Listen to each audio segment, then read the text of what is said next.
We've been reflecting together this week on Things Unseen about what's sometimes called the Proto-Evangelion, the first promise of the Gospel recorded in Genesis 3:15.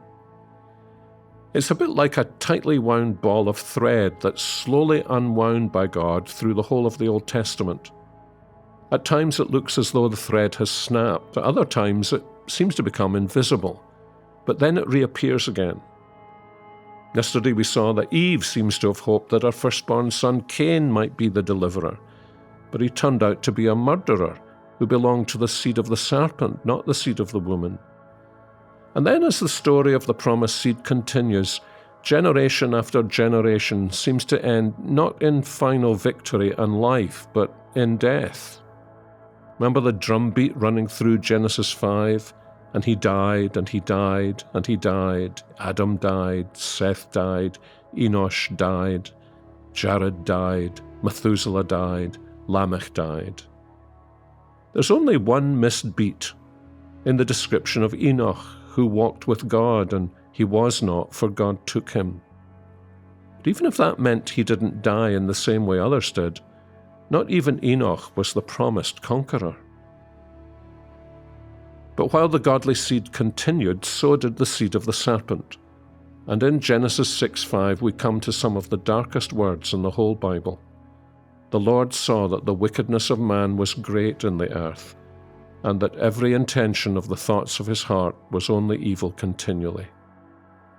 And then came what Genesis 6 verse 7 calls the blotting out of man, the flood.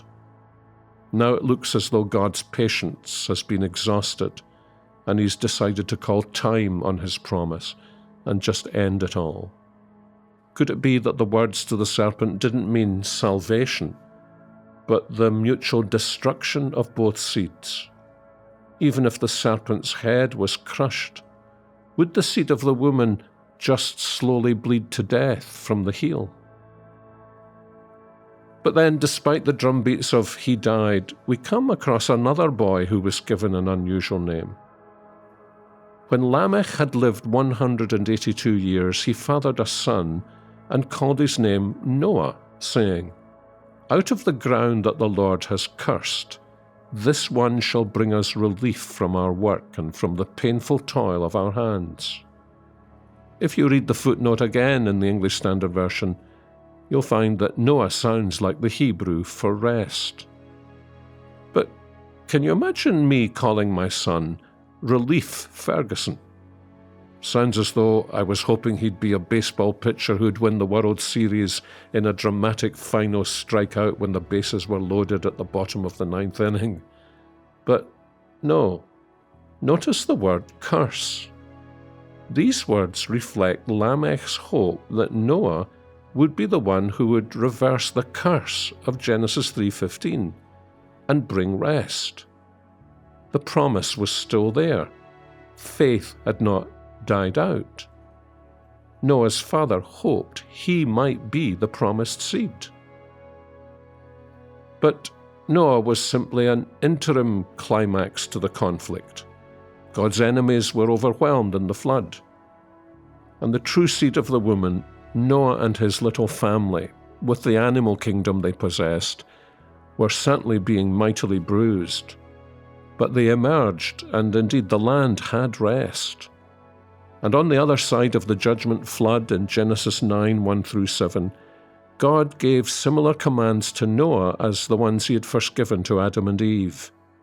A new covenant, and a new kind of new creation that signified that the promise was still intact.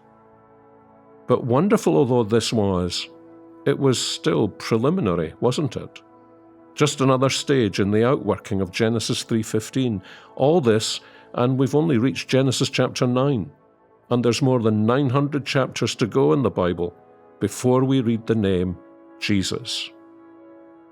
But then the day came when the true Noah appeared on the stage of history. I mean the one who said, "Come to me, all who labor and are heavy laden, and I will give you rest. Take my yoke upon you and learn from me, For I am gentle and lowly in heart, and you will find rest for your souls. What Noah only pictured, the Lord Jesus provided. At last the promise was fulfilled. I think that's thrilling, and I hope it thrills you too.